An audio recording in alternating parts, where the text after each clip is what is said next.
Russia breaking news. Ukraine soldier discusses tank battle against Russian father. Details of an alleged interaction between a Ukrainian soldier and his father, a tank operator in the Russian army, have been published. A video clip that was published to X, previously Twitter, on Wednesday by the account War Translated depicts a soldier named Alexander who is 19 years old, recalling the encounter with his father when he was commanding an M2 Bradley infantry fighting vehicle built in the United States after Ukraine's 2023 counteroffensive. Alexander, who spent half his childhood in Russia, received a call from his father in Russia, according to Alexander. Rejecting an appeal to enlist in the Russian army, Alexander characterized his father as a nobody whom he hadn't seen since he was a girl. An narrator from Ukraine's TSN explains that his father was assigned to fight off the advance of Ukrainian Bradleys while serving as a tank man in the Russian army, as reported by War Translated. The ones that his son was commanding. According to Alexander, the son versus father conflict started when a shell was fired by a tank that was reportedly operated by his father, which caused slight damage to the Bradley that Alexander was commanding.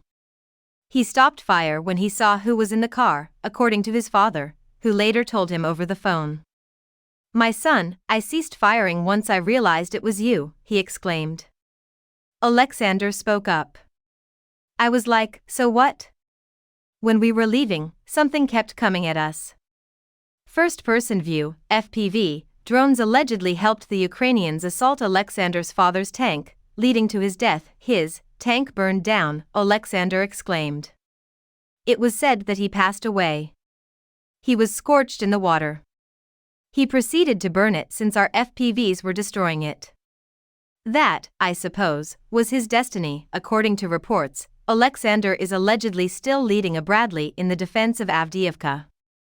Despite his youth, he is considered one of the most experienced Bradley crewmen, as reported by TSN. Newsweek did not have the information necessary to confirm his father's whereabouts or identify him. On Wednesday night, Newsweek emailed the Russian Ministry of Defense to request a comment, although more information on Alexander's name was not made available. The 47th Mechanized Brigade of Ukraine is the only unit that uses the Bradleys that were supplied by the United States. Since they were deployed last summer, the vehicles have proven to be very successful in tank battles. Russia has lost a lot of tanks in this conflict that has lasted almost 2 years. Moscow reportedly lost 6,365 tanks and more than 11,850 armored personnel vehicles, according to the Ukrainian military's claims. As of Tuesday, none of Ukraine's assertions about Russian casualties have been independently confirmed by Newsweek. Experts have speculated that the Ukrainian estimate could be near to the real level, although neither Russia nor Ukraine provide their own equipment loss data. The footage of the Russian T-90M tank and the Bradley M2 fighting vehicle engaging in combat is something I'll never forget. It was featured in a Newsweek article headlined "Ukraine video shows fiery M2 Bradley chain gun attack on Russian T-90M tank" from January 19. The Bradley has a 25mm 1-inch chain gun, whereas the T-90M has a 125mm 5-inch cannon. The Bradley removed the Russian tank from action. Putin even goes so far as to claim that Russian armaments are superior than Western weapons, despite the fact that one of his generals publicly disagreed with him. These things really do not add up, as the saying goes.